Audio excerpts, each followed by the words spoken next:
আমন্ত্রণ জানাচ্ছি দর্পণ টিভি 24 লাইভে। প্রিয় দর্শক, এই মুহূর্তে অবস্থান করছি পাবনার চাঁদপুর উপজেলার পৈলানপুর গ্রামে। প্রিয় দর্শক, একটি বাগানে গতকালকে একটি শিশু হারিয়ে গিয়েছিল, তার লাশ পাওয়া গেছে লিচু বাগানে।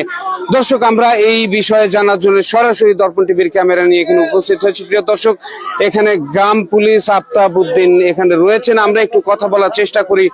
যে মেয়েটি মারা গিয়েছেন, অত্যন্ত দুঃখজনক একটি মর্মান্তিক ঘটনা। প্রিয় দর্শক, এটি কোনোভাবেই আসলে গ্রহণযোগ্য নয়। 8-9 বছরের একটি শিশু সন্তান মেয়ে, প্রিয় দর্শক, হত্যাকাণ্ডের শিকার হয়েছে। আমরা একটু জানার চেষ্টা করি।